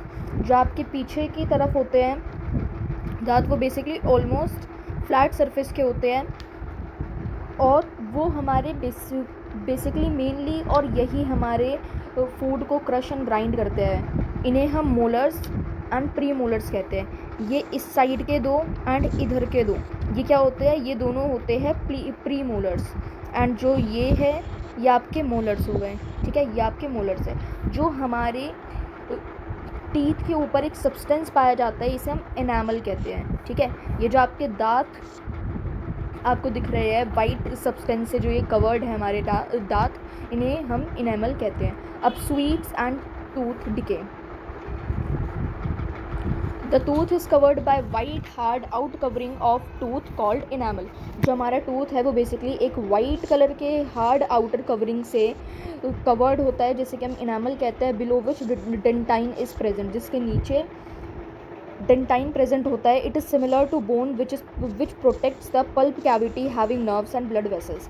जो इसके नीचे हमारे एनामल के नीचे डेंटाइन पाया जाता है, ये ऐसी ही बोन होती है जो कि हमारे पल्प कैविटी को प्रोटेक्ट करती है, जिसके अंदर नर्व्स एंड ब्लड वेसल्स होते हैं। Bacteria are present in our mouth but they are not harmful to us. Bacteria हमारे माउथ में होते हैं लेकिन वो हार्मफुल नहीं होते हैं। However if we do not clean our teeth and mouth after eating, many harmful bacteria also begin to live and grow in it। अब अगर हम ब्रश नहीं करते हैं अपने टीथ को, अपने माउथ को क्लीन नहीं करते हैं खाना खाने के बाद, तो हार्मफुल बैक्टीरियाज हमारे मुंह के अंदर ग्रो होना शुरू कर देते हैं। These bacteria break down the sugars present from the left over food and release acids. जो ये बैक्टीरिया होता है ये शुगर को ब्रेक डाउन करता है, जो भी खाना खाने के बाद रह जाते हैं, फिर एसिड्स को रिलीज़ करते हैं। और ये जो एसिड ये हार्मफुल बैक्टीरिया रिलीज़ करते हैं, वो हमारे टीथ को डैमेज करते हैं, जिस वजह से क्या होता है, टूथ डिके। अगर आपसे पूछा जाए कि टूथ डिके क्या है, आपको ये 3 पॉइंट्स लिख कर आने हैं एग्ज़ाम में। ठीक है, अगर 1 या 2 मार्क्स का आपका ये क्वेश्चन आए टूथ डिके का, तो इसके अंदर आप 2 से 3 लाइन के अंदर अपने आंसर को छोटा करके लिख सकते हैं। So therefore tooth decay is defined as the process of rotting of tooth and formation of cavity or holes in it which leads to the toothache. When the holes or cavity reaches to the pulp cavity, it causes pain. If these cavities are not treated on time, it causes severe toothache and may result in tooth loss. अगर आपके 2 marks में question पूछे जाए तो 2 marks के लिए ये बिल्कुल परफेक्ट आंसर है। 3 मार्क्स के लिए पूछे जाए तो ये आपको लिख कर आना है, एंड 1 मार्क के लिए तो बस एक डेफिनेशन आप लिख सकते हैं। ठीक है, तो टूथ डिके बेसिकली यही है, जब आपके दांत वगैरह सड़ने लग जाते हैं, आपके दांतों में होल होना शुरू हो जाता है, तो आपका टूथ डिके है। जैसे कि यहाँ ये आपका दांत है, ये बाहर की जो बिल्कुल लेयर होती है इसे हम इनेमल कहते हैं। उसके नीचे होते हैं डेंटाइन, ये आपकी डेंटाइन है। पल्प कैविटी जिसके अंदर नर्व्स एंड ब्लड वेसल्स होते हैं बेसिकली, ये आपका गम है, मसूड़े। यहाँ पर action of bacteria on tooth cavity, pulp cavity, tooth cavity reaches towards pulp cavity and this is what, pulp cavity. So important question कि टूथ डिके को कैसे प्रिवेंट किया जाता है, इसका इजीली आपके एग्ज़ाम में क्वेश्चन पूछा जा सकता है। So one should rinse and clean its teeth thoroughly after every meal. We should clean our teeth with the help of datun और brush and toothpaste twice a day। एक दिन में 2 बार ब्रश करना चाहिए। We should use dental floss which is a special strong thread. It is moved between 2 teeth to take out trapped food particles. Dirty fingers or unwashed object must be avoided to put in the mouth. We should avoid the use of sweets, chocolates, toffees, ice cream, etc. इन सारी चीज़ों को हमें avoid करना चाहिए। ठीक है, next food pipe और oesophagus. ये हमारा फर्स्ट टॉपिक सिर्फ किसका चल रहा था, हमारे माउथ का ये चल रहा था। अब नेक्स्ट टॉपिक पर चलते हैं, फूड पाइप या फिर ईसोफेगस। जो हमने फूड को स्वेलो किया है वह फूड पाइप से पास होता है, या फिर हम कह सकते हैं ईसोफेगस से। So the oesophagus leads from your mouth to the stomach. It is made up of muscles. जो हमारा ईसोफेगस है बेसिकली वह हमारे माउथ से स्टार्ट होकर बेसिकली माउथ से स्टमक तक होता है। जैसे यहाँ पर यहाँ खाना आया, फूड आपका गया, या आपके स्टमक से जॉइंट होता है। Food is pushed down by the movement of the wall of food pipe. अब देखो जब ये खाना होता है, ये बेसिकली जो हमारा ये खाना होता है, जो हमारे फूड पाइप होती है, वो इस तरीके से ऐसे रिदमिक कॉन्ट्रैक्शन करती रहती है, मतलब बार बार हिलती रहती है। अगर ये एक ही तरह एक पाइप की तरह हमारे अंदर खाना होता है तो वो खाना ऐसे नीचे बिल्कुल जाता है, लेकिन वो कैसे खाना घिसट घिसट के ऐसे जाता है, ठीक है। So food is pushed down, मतलब धक्के मार मार के जो फूड पाइप की जो वॉल है, जो फूड पाइप के जो किनारे हैं, ये उसके ऊपर प्रेशर लगाती है कि खाना नीचे जाए, ठीक है। सो इस मूवमेंट को हम क्या कहते हैं, peristalsis. This movement called peristalsis takes place throughout the alimentary canal and pushes the food downwards. हमारा ये फूड पार्टिकल है, यहाँ पर जो हमारा खाना है वो नीचे जाए, नीचे जाने के लिए यहाँ पर फूड को डाउनवर्ड पुश करते हैं, ठीक है। अब our windpipe that carries air from nostrils to our lungs and food pipe runs adjacent to each other. अब जो हमारे देखो, अब ऐसा तो नहीं है कि सब कुछ हमारी बॉडी में बिल्कुल अलग अलग बना हुआ है। यहाँ पर हमारा फूड पाइप है तो उसके बराबर में विंड पाइप भी होता है हमारे शरीर में, ठीक है। यहीं पर विंड पाइप भी होता है, ठीक है। अब windpipe that carries air from nostrils to lung, windpipe क्या करता है, ये नॉस्ट्रल्स हमारे नाक से लंग्स तक ये हवा को पहुँचाता है, और फूड पाइप उसके ही साथ में खाना पहुँचा रहा होता है। तो एयर और फूड एक कॉमन पासेज हमारे गले से ही ये जाते हैं, ठीक है। हमारे गले से ये दोनों चीज़ें जारी होती हैं। ये आपका फूड है, यहाँ ये ईसोफेगस है, ये स्टमक। अब स्टमक के बारे में बात करते हैं। Stomach is the thick walled bag present on the left side of the abdomen. Abdomen के लेफ्ट साइड में ये प्रेजेंट होती है। See human digestive system figure, probably that's not included. So it is the widest part of the alimentary canal. हमारी पूरी alimentary canal का सबसे widest part ये स्टमक होता है, सबसे चौड़ा पार्ट ये स्टमक होता है। ईसोफेगस डाइजेस्टेड फूड को माउथ से स्टमक में लेकर आती है, ये हमने पढ़ा। The stomach walls contain 3 tubular glands in its walls which secrete gastric juices. अब देखो जो हमारे ये पेट होता है, जो हमारे स्टमक होता है, यहाँ पर इसके अंदर यहाँ ये जो वॉल्स, इन्हें हम वॉल्स कहते हैं, जो इसकी किनारियाँ है, यहाँ पर गैस्ट्रिक जूसेस बनते हैं। अब ये क्या है, ये इस तरीके के जूसेस होते हैं जो कि हमारे खाने को पचाने में मदद करते हैं, ठीक है। तो यहाँ पर बेसिकली स्टमक की वॉल्स पर कुछ गैस्ट्रिक जूसेस प्रोड्यूस होते हैं, ठीक है। अब कौन कौन से गैस्ट्रिक जूसेस बनते हैं, gastric juices contains 3 substances. 3 gastric juices बनते हैं, हाइड्रोक्लोरिक एसिड, पेप्सिन और म्यूकस, ठीक है। हाइड्रोक्लोरिक एसिड क्या करता है, इन तीनों के अलग अलग वो लिखे हुए हैं। Hydrochloric acid creates an acidic medium which facilitates the in, देखो चलो ये डेफिनेशन वगैरह छोड़ते हैं, पहले हम ऐसे नॉर्मल बात करते हैं। हमने क्या देखा, हाइड्रोक्लोरिक एसिड है,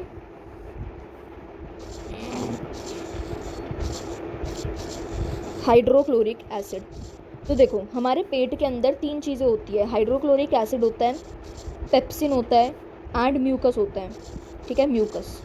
अब देखो जो हमारे ये हाइड्रोक्लोरिक एसिड है ना, ये हमारे पेट को एक एसिडिक मीडियम देता है, एसिड नाम में है, ये एसिडिक मीडियम देता है हमारे पेट को।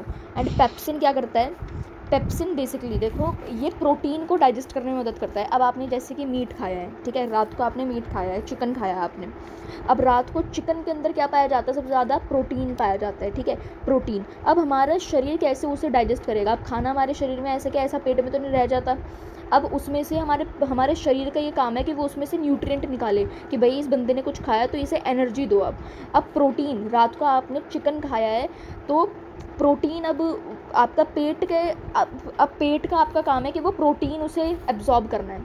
अब प्रोटीन को एब्जॉर्ब करने के लिए उसके अंदर एक एंजाइम पाया जाता है, एक एंजाइम पाया जाता है पेप्सिन। क्या नाम है इसका, पेप्सिन। अब पेप्सिन एक ऐसा एंजाइम है जो कि प्रोटीन को आपका एब्जॉर्ब करेगा, ठीक है। अब लेकिन इसकी एक शर्त है कि भाई मैं काम तभी करूँगा जब मुझे एक एसिड वाला मीडियम मिले, मतलब मेरे चारों तरफ एसिड वाला मीडियम हो, पेट के अंदर एक एसिडिक मीडियम बन जाए। तो फिर एसिडिक मीडियम अब कोई एसिड ही बना सकता है, ठीक है। कोई एसिड ही बना सकता है, हाइड्रोक्लोरिक एसिड बना सकता है। देखो अगर इस टाइम पर आपको एसिड का कुछ ज़्यादा कॉन्सेप्ट समझ नहीं आ रहा है तो फिर आप आगे जाके 2 चैप्टर बाद ही आपका एक एसिड बेस एंड सॉल्ट वाला चैप्टर है, उसमें बिल्कुल क्रिस्टल क्लियर आपको ये टॉपिक हो जाएगा, इसलिए ज़्यादा दिमाग मत लगाना, ठीक है। सो हाइड्रोक्लोरिक एसिड क्या है, वो बेसिकली इस वजह से काम आता है क्योंकि पेप्सिन की पूरी शर्त है कि भाई मुझे तो पहले एसिडिक मीडियम चाहिए तभी मैं प्रोटीन को एब्जॉर्ब करूँगा, नहीं तो नहीं करूँगा मैं काम। इसी वजह से हमारे पेट में हाइड्रोक्लोरिक एसिड पाया जाता है। एंड एक इंटरेस्टिंग फैक्ट मैं ये बता दूं कि हमारे पेट के अंदर तो ये हाइड्रोक्लोरिक एसिड है, बट अगर हम हाइड्रोक्लोरिक एसिड के ज़रा से भी हाथ भी लगा देना हमारी उंगली तभी के तभी पूरी ख़त्म हो जाएगी, मतलब इतना डेंजरस ये एसिड होता है, ठीक है। एंड म्यूकस क्या होता है, अब देखो कुछ बच्चे ये समझ रहे होंगे कि बताओ हमारे शरीर के बाहर अगर हमने हाइड्रोक्लोरिक एसिड को हाथ में लगा दिया तो हमारे तो पूरे हम जल जाएंगे, बट ये हमारे पेट में होते हुए हमारा पेट क्यों नहीं जल रहा है, तो इसी वजह से भगवान ने हमारे पेट के अंदर म्यूकस फिट कर रखा है। म्यूकस क्या है, देखो हमारे पेट के साइड में यहाँ पर कुछ ऐसे म्यूकस पाया जाता है, यहाँ पर वॉल्स के पास ही, कि हमारा पेट जले ना। अब ये mucus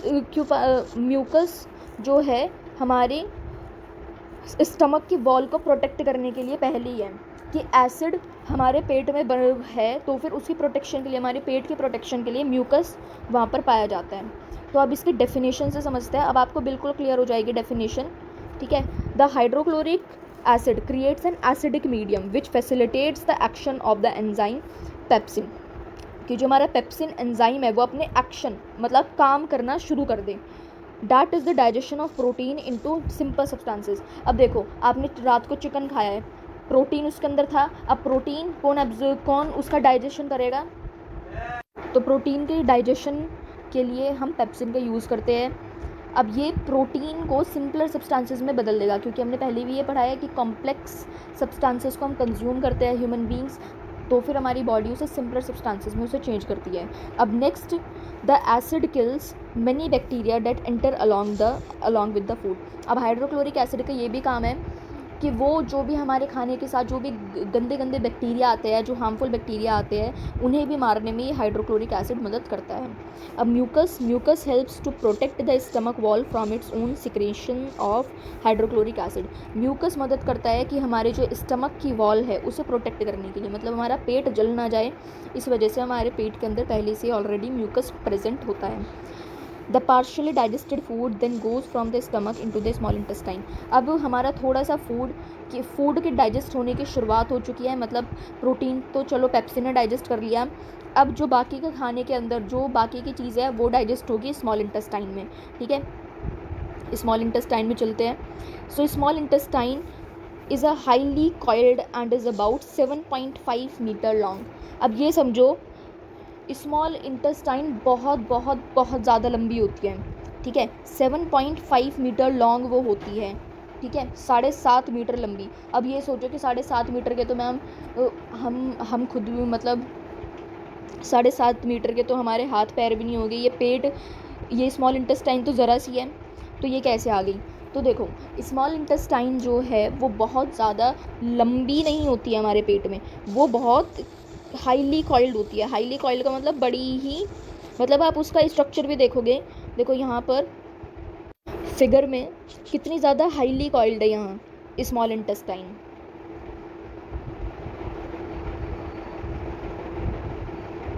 So after leaving stomach, food enters small intestine and last steps of digestion takes place in small intestine.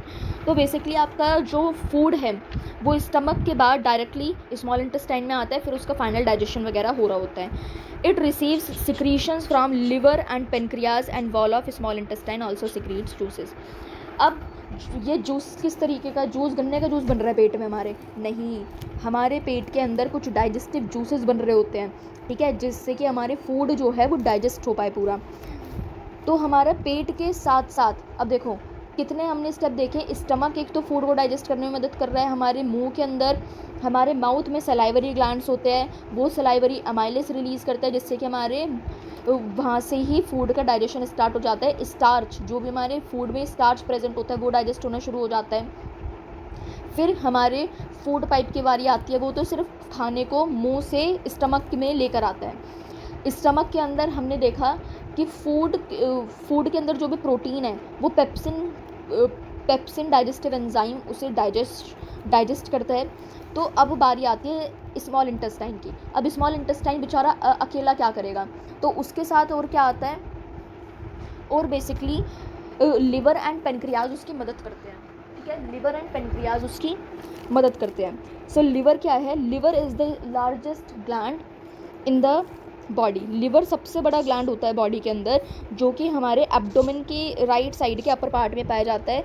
ये बाइल जूस सिक्रेट करता है। देखो ये ना आपको आई डोंट नो कि आपने ये लोअर क्लासेस में पढ़ा हो, बट शायद प्राइवेट स्कूल्स के अंदर ये लिवर के बारे में, लिवर बाइल जूस सिक्रेट करता है, ये 4th क्लास से पढ़ाने लगते हैं।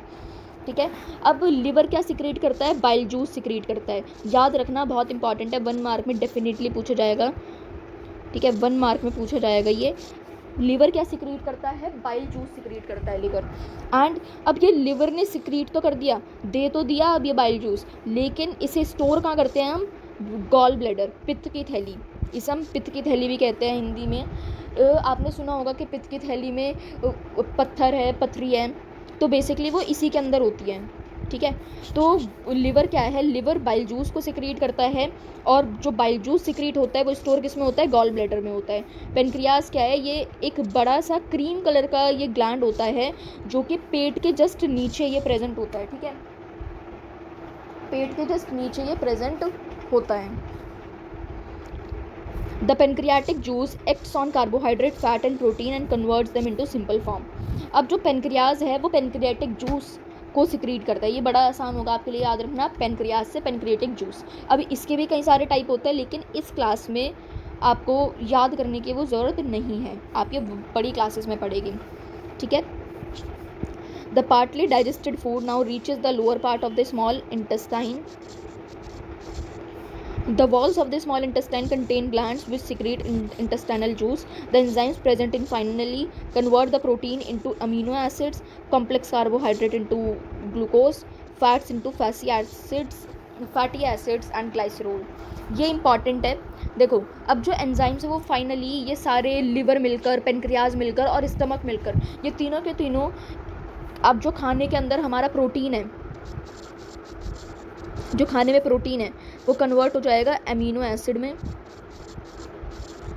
एसिड में, और जो कॉम्प्लेक्स कार्बोहाइड्रेट कन्वर्ट हो जाता है। देखो जैसे ही मैं एरो लगा के लिख रही हूँ, आप भी अपनी कॉपी में ऐसे लिख लो, एक साइड में बॉक्स बना के, कि आपको ये याद रहे। ठीक है, अलग से दिख जाए। कार्बोहाइड्रेट ग्लूकोज में कन्वर्ट हो जाता है, और जो हमारे खाने में फैट्स प्रेजेंट होते हैं वो फैटी एसिड्स में एंड ग्लाइसरॉल में कन्वर्ट हो जाता है। ठीक है, अब लिवर के बारे में जो मैंने ऊपर लिखा था उसके बारे में बस मैंने अलग पॉइंट करके लिख दिया है। ठीक है, एंड पेनक्रियाज का भी मैंने जो अभी ऊपर पॉइंट पढ़ाया था सेम वही पॉइंट लिखा हुआ है, जस्ट मैंने अलग लिख दिया था।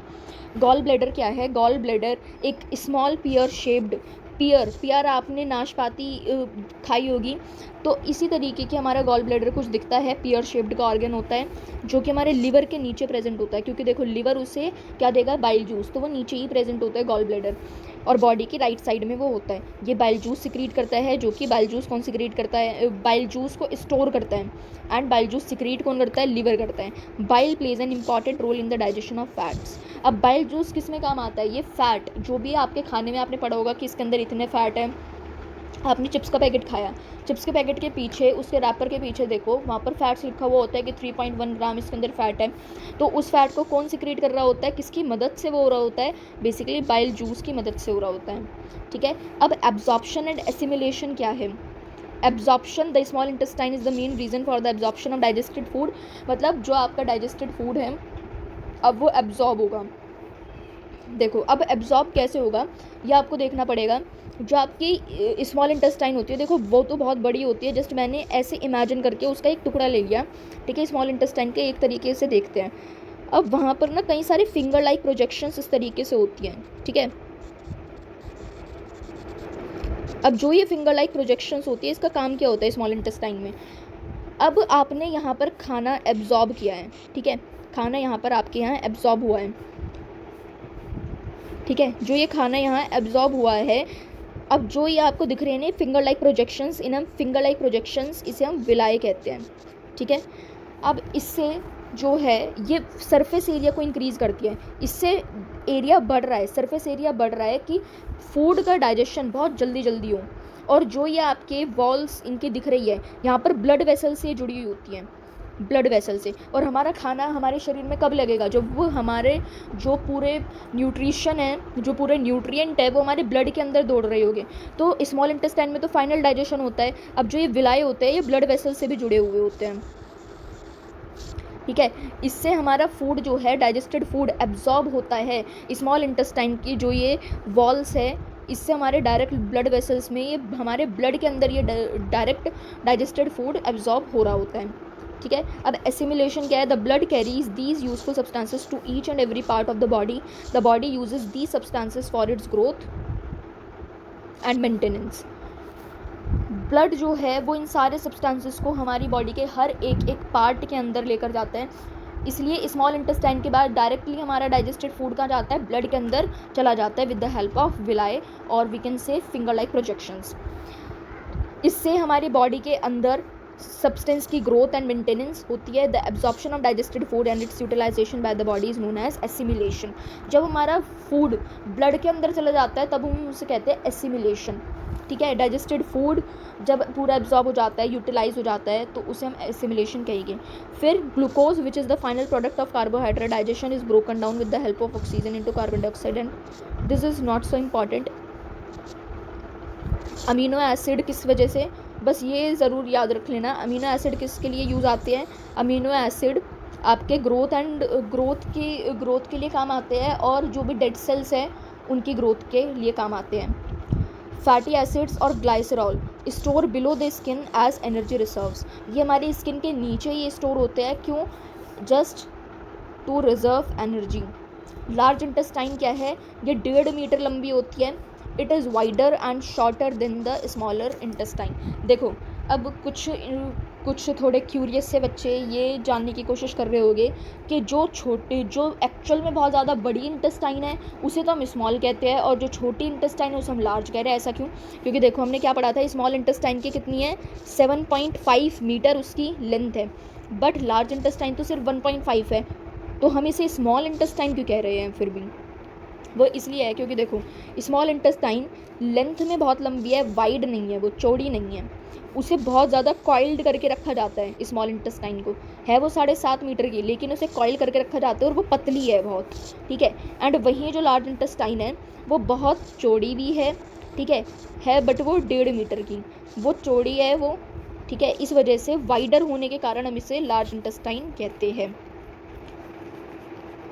It is a 1.5 meter long tube. It is wider and shorter than the small intestine. The undigested semi-solid food is passed from small intestine to large. अब जो भी हमारी बॉडी फाइनल डाइजेशन हो गई, ब्लड वगैरह में भी चला गया।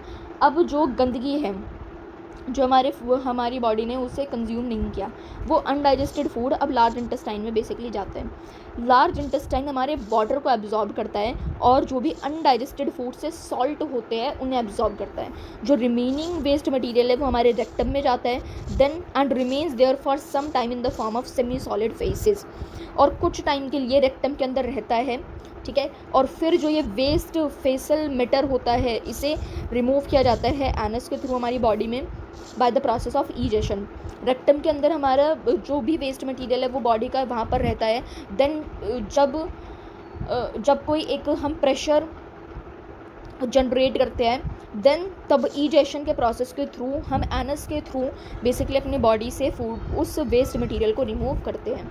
अब ईजेशन क्या है मैंने कई बार बता दिया। जो भी हमारी बॉडी में अनडाइजेस्टेड फूड होता है वो पहले रेक्टम में रहता है, देन वो एग्जिट करता है एनल स्फिंक्टर के थ्रू, मतलब एनस के थ्रू, ठीक है। एंड इस प्रोसेस को हम ईजेशन कहते हैं। ये मैंने जस्ट इसलिए यहाँ पर अलग से लिखा है क्योंकि अगर आपके एग्ज़ाम में पूछा गया व्हाट इज़ ईजेशन, 3 मार्क्स के अंदर डायरेक्टली क्वेश्चन पूछ लिया तो आप ये 3 पॉइंट्स में ये ईजिली लिख सकते हैं, ठीक है। अब डायरिया क्या है ये भी आपके बुक में छोटा सा टॉपिक दिया हुआ है इसका।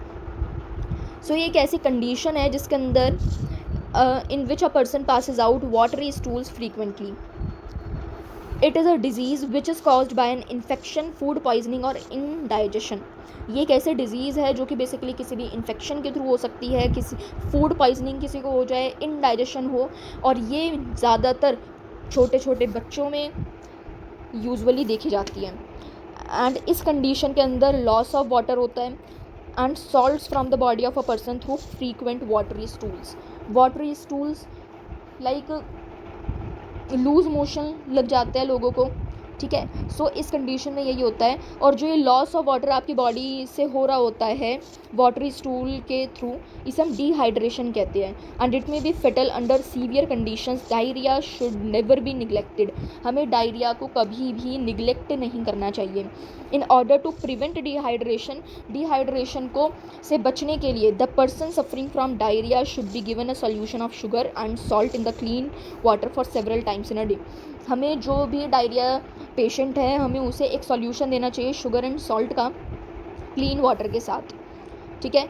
And this solution is called oral rehydration solution. आपने छोटी क्लासेस में भी ORS का नाम सुना होगा। The ORS makes up the loss of water and salt in the body and sugar provides energy which helps in the recovery of disease. The dehydration of body can be prevented during diarrhoea by giving ORS solution regularly to the patients. In the meantime, the doctor should be called for medicines to cure of diarrhea. अब digestion इन grass eating animals, जो भी हमारे herbivore animals होते हैं, herbivorous animals, वो किस तरीके से उनके अंदर डाइजेशन होता है वो देखते हैं। ये कुछ इतने ही पॉइंट्स हैं। अब आपको एग्ज़ाम में तो इतना लिख कर आना है, फालतू का नहीं लिखना है, ठीक है। ये समझने के लिए इतने पॉइंट्स हैं। तो देखो, plant eating animals such as cows, deer, goats, buffaloes, camels and yaks quickly swallow their food after chewing it once. तो जो भी प्लांट ईटिंग एनिमल्स होते हैं जैसे कि काउज, डियर, गोट्स, बफेलोज, ये जो भी मतलब हमारे जो हर्बीवोरस एनिमल्स होते हैं, वो अपने फूड को निगलते हैं एक बार च्यू करके, सिर्फ एक बार च्यू करके वो अपने फूड को स्वेलो कर लेते हैं। और जो स्वेलोड फूड होता है goes to a chamber called rumen. उनका हम एनिमल्स डिफरेंट होते हैं ह्यूमन बीइंग से, ये तो सभी को पता है, ठीक है।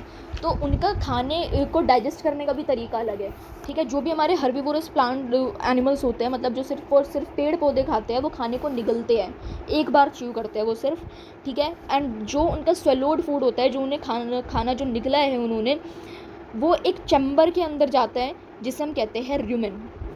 They bring back the food later into the mouth.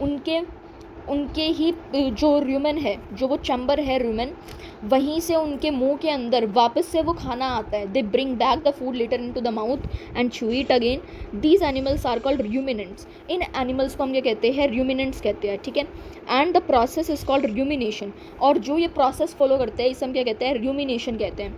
मतलब उन्होंने खाना निगला, एक बार निगला, उसे हम र्यूमेन कहेंगे, ठीक है। कहाँ निगला? उन्होंने र्यूमेन में निगला, ठीक है। खाना उन्होंने स्वेलो कर लिया। अब जो उन्होंने खाना स्वेलो किया, उनके मुंह के अंदर वो दोबारा से आ जाता है, ठीक है। फिर वो दोबारा उसे च्यू करते हैं। इसी वजह से हम इन एनिमल्स को र्यूमिनेंट्स भी कहते हैं। और जो ये प्रोसेस को फॉलो करते हैं उसे हम र्यूमिनेशन कहते हैं। और जो र्यूमिनेंट्स का स्टमक होता है उसके अंदर 4 कंपार्टमेंट्स होते हैं, ठीक है। कितने कंपार्टमेंट्स होते हैं? 4 कंपार्टमेंट्स होते हैं। र्यूमेन, वो तो हमने देख लिया, रेटिकुलम, ओमसम एंड एबोमेसम। देखो, दो बिल्कुल मिलते जुलते से है। रूमेन से रेटिकुलम, ओमसम से एबोमेसम। बस देखो, ओमसम है, ये अलग हो गया। अब ओमसम के आगे ए भी लगा दो, ये चारों पार्ट हो गए इसके, ठीक है। The swallowed food first enters the rumen. जो आपने फूड को स्वेलो किया है, सॉरी आपने नहीं, जो काऊ का एग्जांपल ले लेते हैं, उसने फूड को स्वेलो किया है, ठीक है, वो सबसे पहले रूमेन में जाता है। Where the micro organisms begins the digestion of the food. जहाँ पर जो माइक्रो ऑर्गेनिजम्स है वो फूड का डाइजेशन शुरू कर देते हैं, ठीक है। सेल्यूलोज, जो कि एक कॉम्प्लेक्स कार्बोहाइड्रेट है। देखो, अब मैं जस्ट आपको बता दूं, जो पेड़ पौधे होते हैं उसके अंदर सेल्यूलोज पाया जाता है, ठीक है। क्योंकि हमने पढ़ा था ना कि पेड़ पौधे जो है वो अपने खाने, उनका खाना क्या होता है, कार्बोहाइड्रेट होता है। तो कार्बोहाइड्रेट भी कई तरीके के होते हैं, जैसे ग्लूकोज भी एक कार्बोहाइड्रेट है और सेल्यूलोज भी एक कार्बोहाइड्रेट है। ग्लूकोज को पचाना आसान है लेकिन सेल्यूलोज को पचाना आसान नहीं है, ठीक है। इसीलिए हम जो इंसान है वो पेड़ पौधे नहीं खा सकते, ऐसे पत्ती पकड़ के नहीं खा सकते हैं, ठीक है। तो सेल्यूलोज क्या है, सेल्यूलोज बेसिकली एक कार्बोहाइड्रेट है, कॉम्प्लेक्स का मतलब बड़ा ही, जैसा आप कहते हैं ना कि बड़ा ही टिपिकल सा ये टॉपिक है, मैथ्स का बड़ा ही टिपिकल टॉपिक है, इसी तरीके से एक बड़ा ही टिपिकल सा ये कार्बोहाइड्रेट है, ठीक है। तो जो स्वैलोड फूड है वो सबसे पहले रुमिन में जाता है, where the micro organisms begin the digestion of the food in the first 2 chambers. शुरू के 2 चैम्बर्स के अंदर, शुरू के 2 चैम्बर्स कौन से थे, रुमेन एंड रेटिकुलम हमने पढ़े थे, the rumen and reticulum. The food is mixed with saliva and separated into layers of solid and liquid material. अब जो उन्होंने खाना खाया है सबसे पहले कहाँ जाएगा, रुमेन एंड रेटिकुलम में जाएगा। जो उनका खाना है वो सबसे पहले सलाइवा से मिक्स होगा और उन्हें अलग अलग करके रख देंगे, मतलब जो सॉलिड मटेरियल हुआ है, जो सॉलिड मटेरियल है और जो लिक्विड मटेरियल, जो भी उन्होंने पानी वगैरह कंज्यूम किया होगा, एक उन्हें अलग कर देंगे उनके पेट के अंदर, एंड जो सॉलिड मटेरियल है उसे अलग कर देंगे, ठीक है। जो solid clump together to form the cud और बॉलस। जो सॉलिड क्लम्प होता है, जो आपका सॉलिड मटेरियल जो ये निकला था, इसे हम टुगेदर एक साथ क्या कहते हैं, कड या फिर bolus. The cud is brought back from the rumen to the mouth. जो कड है उसे वापस से रुमेन से माउथ में ये जाता है। देखो हमने इस वाले पॉइंट में पढ़ा था ना, इस पॉइंट में कि रुमेन से वापस से मुंह के अंदर खाना आता है, ठीक है। Where it is chewed slowly by completely mixing it with saliva, जो कि फिर ये सलाइवा के साथ स्लोली ये मिक्स होता है, and is further broken down, फिर ये फर्दर ब्रोक डाउन होता है व्हेन द कड is chewed and swallowed again. जब जो कड है उसे हम च्यू करते हैं एंड स्वेलो करते हैं दोबारा, इट एंटर्स द ओमेसम। देखो मतलब थोड़ा सा कॉम्प्लेक्स आपको लगेगा, थोड़ा टिपिकल सा ये लगेगा क्योंकि हम पहली बार ये समझ रहे हैं। तो काऊ क्या है, वो एक बार उसने खा लिया अपना जो भी उसका पेड़ वगैरह है, उसने घास फूस वो खा ली, उसके पेट में एक बार च्यू करके उसके पेट में वो निगल लिया उसने, ठीक है। अब उसके पेट के अंदर सबसे पहले किस में गया, रुमेन में गया, ठीक है। रुमेन के अंदर और रेटिकुलम में गया, ठीक है, 2 उनमें गया, आर से उसमें गया, रुमेन एंड रेटिकुलम में। फूड अब सलाइवा के साथ मिक्स होकर आएगा एंड उसे अलग अलग कर देंगे पेट के अंदर ही सॉलिड एंड लिक्विड मटेरियल में, ठीक है। अब जो भी सॉलिड मटेरियल था उसे हम कड कहते हैं, ठीक है। जो सॉलिड मटेरियल पेट के अंदर बांटा था उसे कड कहते हैं। अब जो ये कड है ये रुमेन से वापस से माउथ के अंदर आएगा, तो ये बाद में फिर उसे जो आपने देखा ना कि भैंस वगैरह बस अपने पूरे दिन मुँह ही मुँह चलाती रहती है, मतलब उसे चबाती रहती है वो, तो वही वो उसे च्यू करते रहता है स्लोली कि वो कम्प्लीटली सलाइवा के साथ मिक्स हो जाए उनके मुंह में, and is further broken down when the cud is chewed and swallowed again. अब फिर जो दूसरी बार जो वो कड जाता है ना उसे च्यू करके और फिर वो दोबारा से उसे स्वेलो करती है, फिर वो जाएगी ओमेसम में, ठीक है। जो उसने कड खाया है वो ओमेसम में जाएगा, where the food is broken down further into simple compounds that enter in the abomasum. Omasum में जाएगा, देन जो फूड है हमारा, जो काऊ का फूड है वो एबोमेसम में जाएगा फिर, ठीक है। Hydrochloric acid and digestive juices are secreted in these chambers and the food is now fully digested. Hydrochloric acid भी यहाँ पर होता है, गैस्ट्रिक जूसेस भी यहाँ पर होते हैं, इन चैम्बर्स के अंदर यही चैम्बर्स वो सीक्रेट करते हैं, ठीक है। और फिर जो फूड है वो पूरी तरीके से डाइजेस्टेड हो जाता है। It is then sent to the small intestine, फिर स्मॉल इंटेस्टाइन में ये पूरा खाना वगैरह जाता है एब्जॉर्ब होने के लिए, and the left over undigested food is passed on the large intestine from where it is excreted. Grass एक रिच सेल्यूलोस में बहुत ज़्यादा रिच होती है, देखो तभी ह्यूमन बींग्स जो है वो ग्रास नहीं खा सकते हैं, ठीक है, क्योंकि हम सेल्यूलोज, क्योंकि ग्रास में सेल्यूलोज पाया जाता है जो कि ह्यूमन बींग्स डाइजेस्ट नहीं कर सकते हैं, ठीक है। जिसको समझ नहीं आया है इसे दोबारा से रीड करूं क्योंकि बहुत ही अच्छी एक्सप्लेनेशन इन पॉइंट्स के अंदर लिखी हुई है। अगर वहीं मैं आपको यहाँ एक पैराग्राफ बना के दे देती ना आपका पढ़ने का मन करता ना मेरा पढ़ाने का मन करता, ठीक है। तो इसी वजह से ये पॉइंट्स में बिल्कुल लिखा हुआ है, ईजी है, इसका स्क्रीनशॉट लो और बिल्कुल इसे बार बार रिवाइज़ करते रहना है, ठीक है। I hope you have taken this screenshot. अब आपको थोड़ा सा छोटा करके आप एग्ज़ाम में क्या लिख सकते हैं वो भी आप देख सकते हैं यहाँ पर।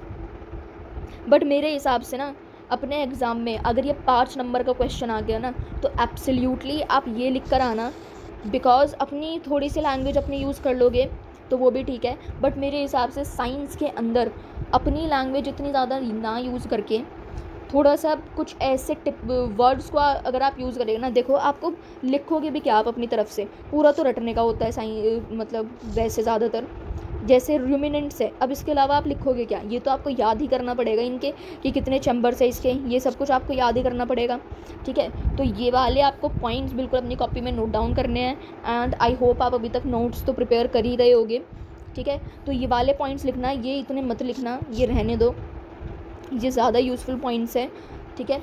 इन्हें बिल्कुल स्टेप वाइज अगर आप ऐसे लिख कर आ जाओगे एग्ज़ाम में तो बहुत बढ़िया, you will get full marks, 5 out of 5 आ जाएंगे तुम्हारे इस क्वेश्चन में, ठीक है।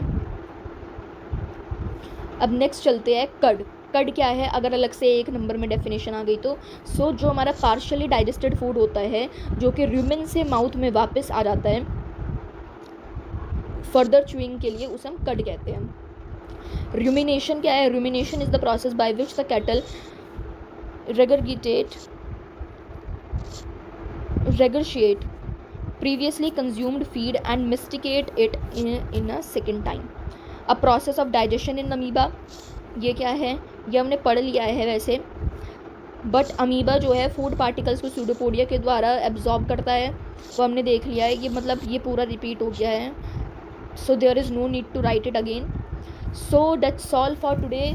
आपका बिल्कुल पूरा चैप्टर कंप्लीट हो गया, बट अभी वीडियो को स्किप ना करते हुए आप इनके आंसर्स इस चैप्टर से ये कुछ 3 क्वेश्चंस मैंने ये दिए हुए हैं, you will comment down the answers and मैंने कुछ बीच में भी कुछ आंसर्स बोले थे वो भी आपको कमेंट करके बताने हैं एंड इन तीनों का तो मुझे बिल्कुल डिटेल एक्सप्लेनेशन आपको बताना है एंड गूगल पे सर्च मत करना, डायरेक्ट अगर आप इन 3 क्वेश्चन का आंसर नहीं दे पा रहे हो ना तो मतलब ये समझ लो कि आपने चैप्टर ढंग में नहीं पढ़ा है, ठीक है। तो दोबारा से चैप्टर ढंग में पढ़ना, देन उसके बाद खुद आंसर इनका तुम्हें देना है।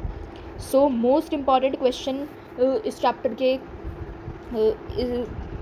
के आप वीडियो देख सकते हैं and did you like the video, if not then like it now and comment down, सारे आंसर्स तो कमेंट करने ही हैं and subscribe for more and our slogan that's all for today and your lovely channel Walnut education.